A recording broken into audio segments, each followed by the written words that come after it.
তো আশা করি এই ধরনের প্রোগ্রামগুলো যদি একটু কন্টিনিউড ইমপ্লিমেন্টেশন হয় তাহলে কর্মক্ষেত্রে আমাদের অনেকটা ইচ্ছা এবং আগ্রহ বাড়বে এবং আমাদের কর্মদক্ষতা উত্তরোত্তর বৃদ্ধি পাবে।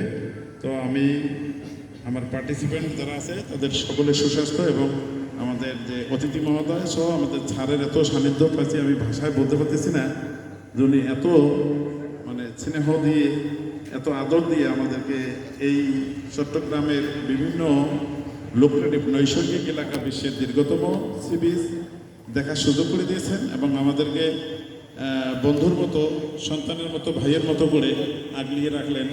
এই ঋণ হয়তোবা আর কোনো দিন শোধ দিতে পারবো না, আজীবন স্মৃতি হয়ে স্যার আমাদের মাধ্যমে থাকবেন এবং আমি আশা করব এই প্রোগ্রামগুলো যেন টু বি কন্টিনিউড থাকে। এবং আরও আমি খুবই কৃতজ্ঞতা জানাচ্ছি যে চিটাগাঙে আমরা আসলে ওনারা সাহায্যের হাত বাড়িয়ে দেবে, আপনারা শুনছেন তো?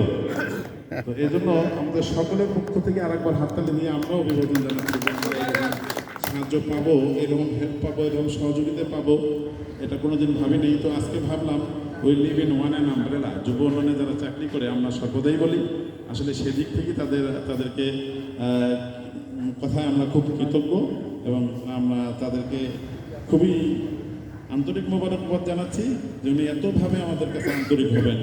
I can not believe it. So that তাদের সুস্বাস্থ্য এবং দীর্ঘায়ু কামনা করে আমার সংক্ষিপ্ত বক্তব্য এখানে শেষ করছি। আসসালামু আলাইকুম ওয়া রাহমাতুল্লাহি ওয়া বারাকাতুহু।